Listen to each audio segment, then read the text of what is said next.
Muito bom dia para você ligado na tela da TV Tribuna Band. Está começando o Apita Aí, programa que a gente produz, mas são vocês que apitam. E hoje, durante o programa, nós vamos falar sobre Campeonato Brasileiro. Temos Fla-Flu, um dos maiores clássicos do nosso futebol. Temos Palmeiras e Atlético Mineiro. Temos o novo líder entrando em campo, o Cruzeiro. Um programa bem recheado aí do nosso campeonato. E também temos a Copa Sul-Americana, que chega aí para os segundos jogos na fase eliminatória. Também vamos falar um pouquinho sobre a Copa Touro Moreno.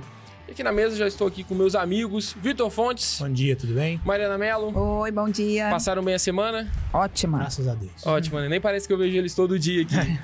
Mas vamos lá, Fla-Flu nesse domingo, os dois times que foram muito bem no Mundial de Clubes, mas nessa volta do Campeonato Brasileiro, se a gente for pegar só a última rodada, o Fluminense não jogou anteriormente, os dois times vêm de derrota. O que a gente pode esperar para esse jogo? E aí, posso começar? Pode. Então, o Flamengo tá aí com uma crise, vamos botar aí, existencial, com essa situação do Pedro com o Felipe Luiz, né? E é engraçado porque no jogo mesmo contra o Santos, fora de casa, com um time que não tá bem, né? Que tá tentando se recuperar do craque Neymar, o Flamengo, que tem a melhor defesa do campeonato e o melhor ataque, perdeu de 1-0, sendo que Pedro, pelo segundo jogo seguido, não foi nem relacionado. Então, a expectativa do Fla-Flu é o quê? O Fluminense também perdeu para o Cruzeiro, que agora lidera a competição. Então, assim, o clássico vai estar mais acirrado ainda. A gente já tem aquela disputa que a gente sabe, né? Que Fla-Flu é o clássico mais charmoso do Brasil e tal. Mas eu ainda aposto numa vitória do Flamengo. Acho que o Fluminense voltou do Mundial aí, baixou um pouquinho a guarda, perdeu o Arias. Eu acho que o Flamengo precisa recuperar a confiança e nada melhor do que ganhar um clássico e também para tentar voltar para a liderança do Brasileirão. Concordo. Acho que vai ser um Fla-Flu de muita pressão para ambos os lados, né? O time que perder sai do Fla-Flu com uma pressão ainda maior, né? Sobretudo o Flamengo, se perder para o Fluminense, que o Flamengo é um time que perde muito pouco desde que o Felipe Luiz é o técnico, né? Perdeu pouquíssimos jogos. O Fluminense vai estar sem o Arias, vai estar sem a maior parte da torcida no Maracanã, né? Então, eu acho que o Flamengo é favorito sim, tem peças mais importantes, mais decisivas do que o Fluminense, né? Acho o Flamengo favorito, mas um clássico de bastante pressão e o Fluminense tentando voltar a desenvolver o futebol que jogou no Mundial, né? O time que venceu da Internacional e chegou na semifinal. Mas a gente tem a opinião de nossas torcedoras também. A gente vai ver a opinião da Isis, ela que é de Maria Ortiz, e vai falar um pouquinho sobre o Flamengo. Ei, pessoal da Pitaí, aqui é a Isis de Maria Ortiz. E o meu palpite para o jogo de hoje contra o Fluminense é que vai ser um jogo um pouco mais difícil, como tem sido ultimamente. Porque, de uma forma geral, outros times, quando jogam contra o Mengão, eles acabam agindo, jogando de uma forma diferente. E o Fluminense tem se mostrado com mais vontade de jogar, se doando mais, sendo até um pouco mais agressivo contra o Mengo. E eu acho que para o Flamengo ganhar, ele vai ter que fazer um pouquinho mais do que tem feito ultimamente, hein? Isso é uma verdade, né? Todo time que joga contra o Flamengo joga mais do que, às vezes mais do que pode, se doa muito mais, e o Fluminense nos últimos anos vem sendo essa pedra no sapato do Flamengo. Sim. O Fluminense, ele é um dos principais rivais do Flamengo, né? E não só voltado ali para as competições de Campeonato Carioca, que envolve Taça Guanabara e tudo mais, mas os clássicos também de mata-mata e no Brasileirão.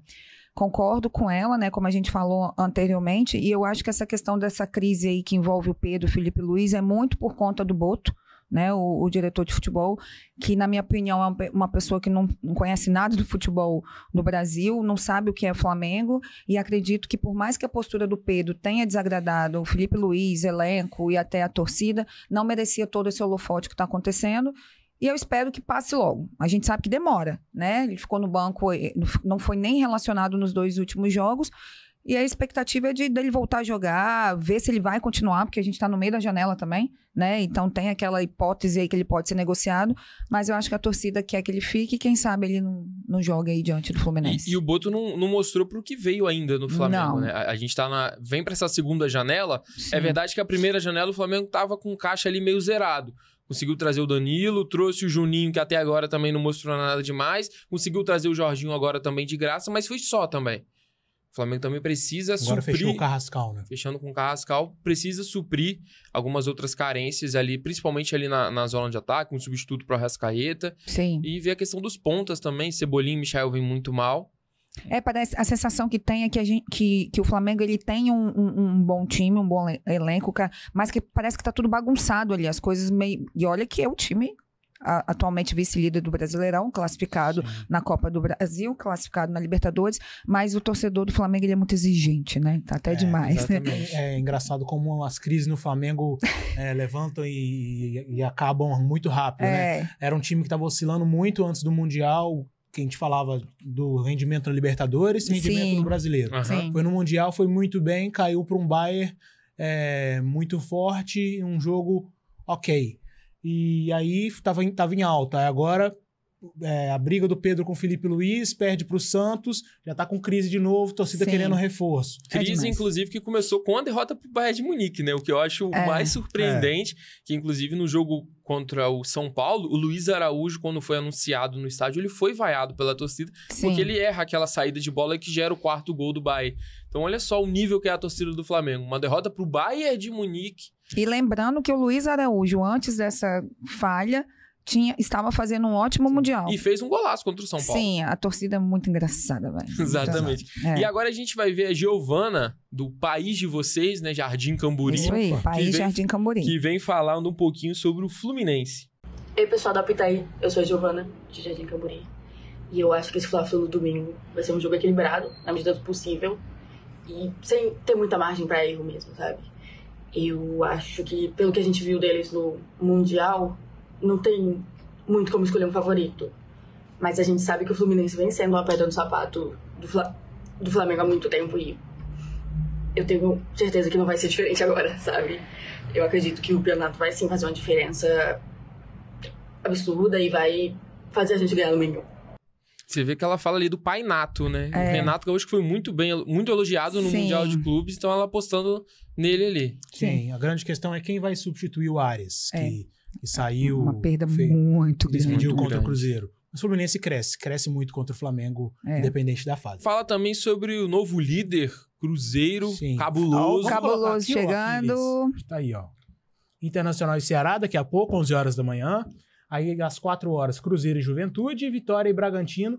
Cruzeiro e Bragantino ali na briga com o Flamengo pela liderança, né? Sim. Outro que tá na briga é o Palmeiras, que tem 2 jogos a menos com relação aos adversários. Joga contra o Galo às 5h30, assim como o Sport e Botafogo. E para fechar o Fla-Flu, 7h30 da noite. Eu acho que o Cruzeiro é amplo favorito contra o Juventude, né? Muito favorito. Pelo que vem jogando, pelo que vem demonstrando em campo, é um time que se adapta muito bem aos adversários, ao local que está jogando, sabe ter a posse de bola e ser ofensivo quando precisa, num jogo que precisa ser eficiente, como contra o Fluminense. Vai lá em 2 oportunidades, os jogadores sabem o que fazer e depois... Lógico, sofreu uma pressão do Fluminense, é óbvio. É o time que venceu da Inter de Milão no Mundial, gente. Não é um time sem qualidade. Estava com um ritmo de jogo muito maior do que o do Cruzeiro. Exatamente. Não é um time sem qualidade. Sim. E para isso a boa fase ajuda também, né? Um time que tá vivendo uma boa fase, tem que começar por um bom goleiro. O Cássio fez importantes defesas, a trave ajudou. E o Cruzeiro tá contando com a sorte, com a qualidade de Caio Jorge, Matheus Pereira. Que duplo, hein? Que duplo. Segundo gol do Cruzeiro contra o Fluminense, eu digo até que é uma obra-prima. O passe que o Matheus Pereira acha pro Caio Jorge ali é algo assim. E o facão que o Caio Jorge também chega por trás dos zagueiros, eu acho. É um grande atacante que tá vivendo uma ótima fase. Eu fico muito feliz de ver o Cruzeiro nesse nível, nessa fase, dessa forma. Não só pelo que o time montou, né? Com os reforços, mas também por todo o caminho que foi aí complicadinho, né? Sim, até o Leonardo Jardim assumir, teve a história lá com o Dudu, aquela confusão toda. Então, assim, eu acho uma boa que eu gosto de ver o futebol mineiro competitivo junto com os cariocas, né? Com os gaúchos e os paulistas. E é melhor ainda porque antes, nos últimos anos, a gente via mais o Galo chegando, né? O Cruzeiro passou por maus bocados, né? Nos últimos anos. Então, agora o Cruzeiro, porque o Cruzeiro é muito grande também, é muito legal porque movimenta, eu acho massa. E falando do Atlético Mineiro agora, a gente vive uma situação bem diferente do Cruzeiro. Os papéis se inverteram nos últimos tempos. O Atlético Mineiro que vem com problemas financeiros, atrasando os salários, enfrenta um Palmeiras que não fez um bom Mundial de clube. Muitos colocaram o Palmeiras como o pior brasileiro no Mundial. E, assim, vem bem pressionado ambos os times. E como a gente estava falando nos bastidores, Vitor Roque ainda está devendo, né? E o Palmeiras não tem mais o Estevão. E é isso daí. Os dois times ali precisam vencer, né? Exatamente. No mesmo horário temos Sport e Botafogo. O Sport vivendo essa crise também dentro de campo. Não consegue vencer, não consegue pontuar. Se reforçou bem com os portugueses Sérgio Oliveira e Gonçalo Paciência. Mas o time não consegue jogar. Sim. É um time que não estacionou na última posição. Já, para mim... já caiu, o Sport já tá rebaixado para a Série B. Muito difícil sair de onde está, seria um milagre, né? E o Botafogo vivendo aí acho que novos ares com o Ancelotinho, né? Ancelotinho. Contratando a rodo aí, chegou Danilo na última semana, chegou Barreira também, Segovinha também retornou de empréstimo. Sim. E o time jogou bem na última rodada, o Botafogo, né? Por mais que não tenha vencido. Foi uma boa estreia do Ancelotti. Contra o Vitória, ficou 2 bolas na trave também. Sim. Na realidade, o Ancelotti tinha até ficado como auxiliar no último final de semana, no banco, né? E ele aí, estreia... como técnico mesmo, foi no meio da semana. E o Botafogo fez um bom jogo. Sim, Botafogo amplo favorito. Mesmo na Ilha do Retiro, amplo favorito o Botafogo. Eu também acho. Então, depois da gente falar sobre o Campeonato Brasileiro, a gente vai dar uma pausa. Pode ir ali pegar sua aguinha, seu café. E na volta, a gente continua com a Pitaí, falando muito sobre Copa Sul-Americana e também a Copa Touro Moreno. A gente já volta.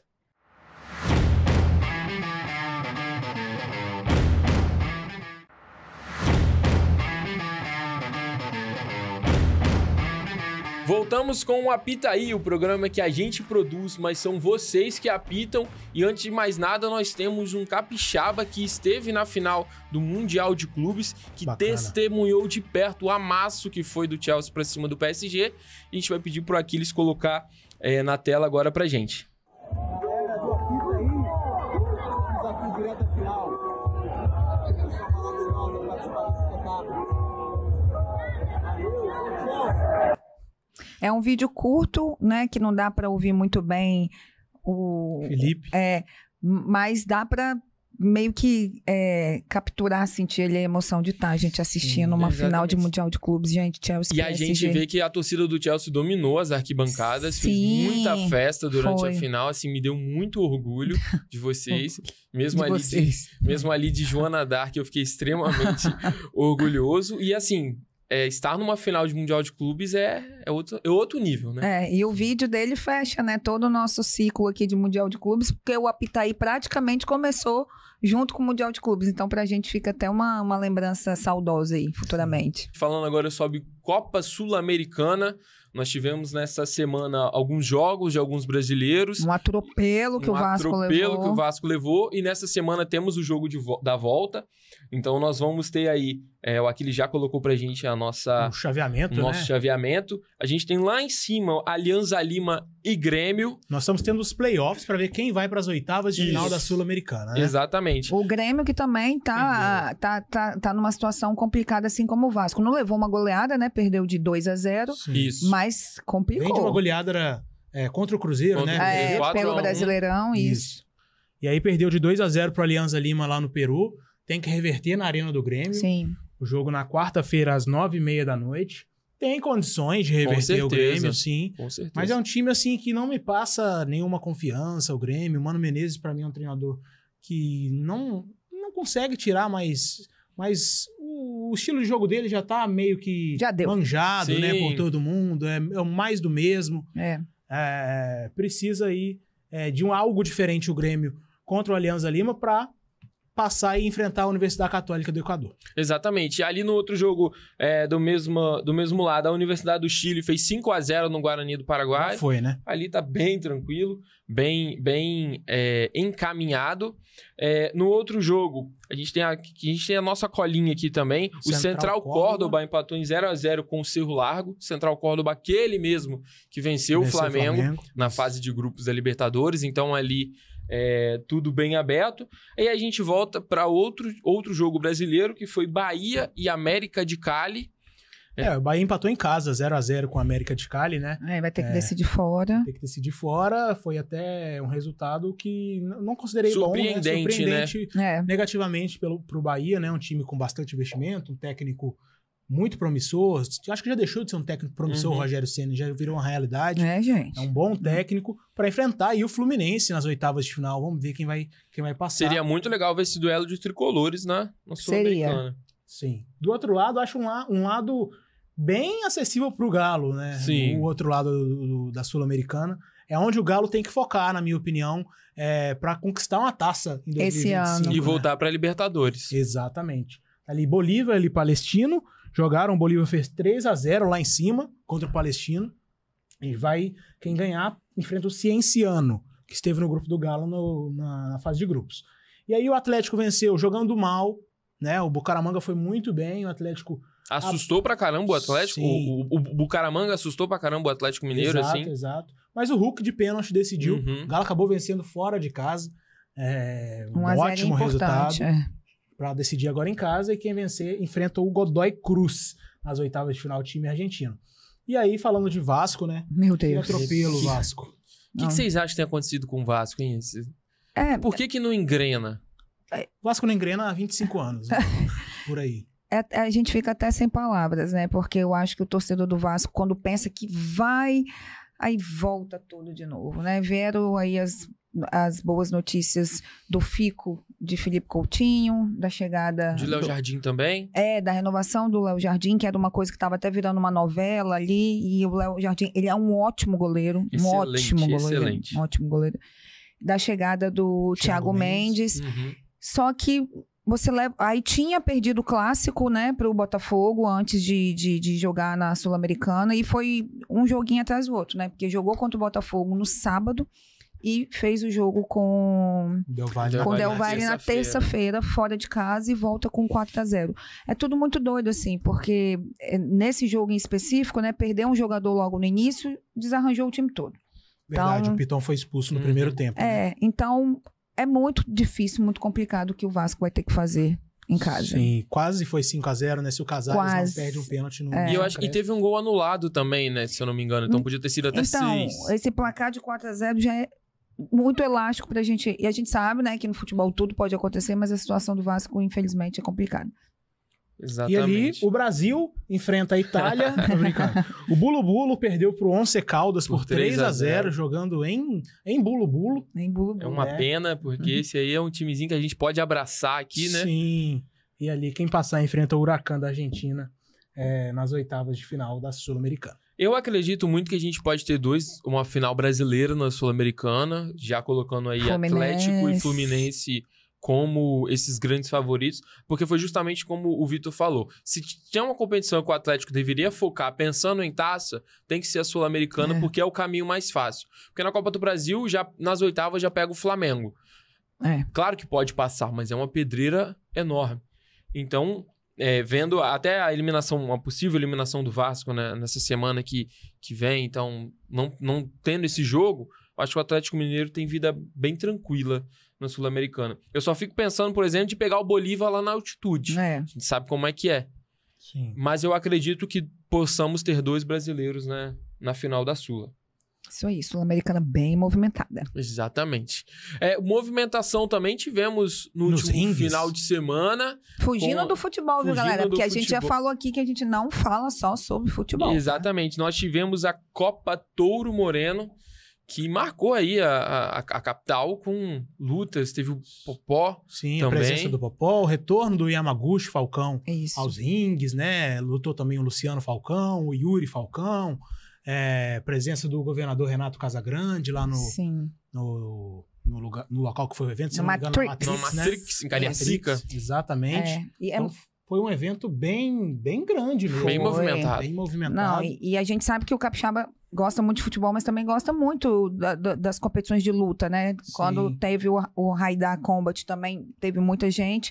E é muito legal e especial falar sobre isso, porque o Touro Moreno, o apelido dele é até a lenda do boxe, né? Porque é um cara que trouxe muitas glórias para o estado na modalidade e a família dele toda envolvida, né? Nós temos Esquive e Yamaguchi, que são medalhistas olímpicos.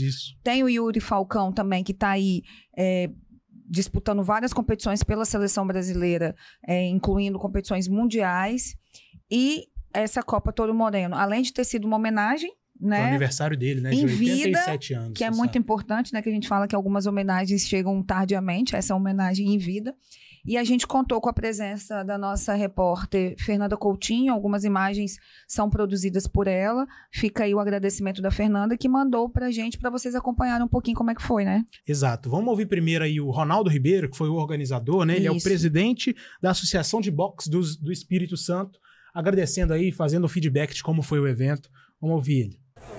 Fala pessoal, olha só, estou extremamente muito feliz, porque depois de tanto trabalho, e normalmente tudo dá trabalho mesmo, conseguimos realizar. Depois de 15 anos sonhando, realizamos a Copa Touro Moreno. Gente, foi um espetáculo, foi um show, só lutas eletrizantes, e fechando agora com chave de ouro, Yamaguchi Falcão, campeão mais uma vez, de volta aos rings na Copa Touro Moreno. Gente, obrigado, todos que vieram, o pessoal que nos apoiaram, obrigado aí ao governador pelo apoio ao esporte, ao boxe no nosso estado do Espírito Santo, e nós estaremos juntos para mais outros eventos. E o mais legal da gente ter eventos assim aqui no estado é de ter atletas capixabas Sim. competindo também. Porque por mais que a gente possa receber aqui um evento, às vezes até um jogo de fora, mas quando a gente tem um atleta capixaba, e como a família Falcão, né, com os meninos sendo medalhistas olímpicos, o Yuri Falcão vencendo 2 etapas da Copa do Mundo de boxe também esse ano, é muito legal, enche muito os nossos olhos e motiva até mesmo para a gente continuar acompanhando, continuar apoiando o crescimento do esporte aqui no Espírito Santo, seja no futebol, seja no boxe, seja onde for. É muito legal. O que o Ronaldo falou, Ronaldo Ribeiro, né? Isso. O que o Ronaldo falou da volta do Yamaguchi foi porque, ó, aqui a minha colinha também, né? Antes ele havia subido no ringue pela última vez de forma profissional, antes da Copa Touro Moreno, foi no dia 22 de abril de 2023, em Las Vegas, nos Estados Unidos, na disputa do cinturão da Associação Mundial de Boxe, né? Que é a perdeu pro WBA. cubano, né? E foi na categoria dos supermédios, né? 76 quilos. Então, assim, marcou, foi muito especial por conta disso, né? Porque ele voltou em homenagem ao pai e ainda venceu. Exatamente. E o pai dele vai falar. A gente vai ouvir a Fernanda entrevistando o Touro Moreno. A lenda, né? Exato. Vai falar sobre essa surpresa que fizeram para ele, cantaram parabéns lá no ringue. E ele também vai falar sobre o que ele espera do Yuri Falcão nas Olimpíadas, nas próximas Olimpíadas. Será que vem mais um medalhista da família? Pra ser sincero, é até meio assustadora, você entendeu? Até meio assustadora, porque o movimento eu nunca esperava uma surpresa dessa, entendeu? Estou muito feliz e muito agradecido por todo o público que me apresentaram aqui. Em 2028, o Yuri campeão, né? O quê? Olímpico. Olímpico. 5 filhos campeão olímpico. Não! 2 olímpicos e o resto tudo campeão do mundo. Principalmente o Neto, agora campeão do mundo. Chega até emocionado. E, gente, o evento, a Copa Touro Moreno na Matrix, foi entrada gratuita. Muito legal. E também fica um agradecimento para a assessora Adriana Jenner, que também deu uma força aí pra gente, alimentando com as informações, que ao longo da semana que antecedeu, só da semana não, né, dos dias, Sim, a gente foi o Vitor fazendo fez uma série de matérias sobre a Copa Touro Moreno, ajudando a mostrar, né, pro público capixaba, pro nosso leitor do jornal A Tribuna, do Tribuna Online, a importância de ter grandes eventos assim no estado. Isso aí, como a Fernanda disse ali junto com o Touro Moreno, a gente sabe que as Olimpíadas elas estão indo um pouquinho distante, faltam 3 anos ainda para as Olimpíadas de Los Angeles, mas é legal a gente já ir acompanhando esse crescimento do Yuri, porque com certeza ele vai ser um representante brasileiro e capixaba nas Olimpíadas. Sim. E se ele continuar evoluindo do jeito que ele tá, vencendo os adversários, sendo campeão das etapas, ele chega assim como um dos favoritos para medalha de ouro na categoria dele. E o ciclo olímpico é assim, né? Pra gente parece que falta muito tempo, mas para os atletas, acabou a Olimpíada, já começa prepara, né, o novo ciclo olímpico. Exatamente. E falando ainda de atletas capixabas, quem mandou muito bem na Copa Truck foi o Hugo Cibien, que venceu no último sábado a primeira corrida noturna de caminhões da história. Então, o Hugo Cibien, que a gente mostrou no programa anterior, né? Ele falando da expectativa e entrou para a história da competição. Exatamente. Né? Então fica aqui os nossos parabéns da equipe do Apitaí para você. Hugo, continue aí correndo, nos orgulhando. E ó, para você que vai nos acompanhar também no próximo programa, no próximo domingo, estaremos falando sobre o Fórmula 1. Teremos o Grande Prêmio da Bélgica no lendário circuito de Spa-Francorchamps, É um pouquinho difícil de falar. Não sei falar isso, não. Mas fica aqui já o nosso lembrete pro próximo programa e a gente espera você aqui novamente na tela da TV Tribuna Band. Um bom domingo pra você e até a próxima. Até a próxima. Tchau.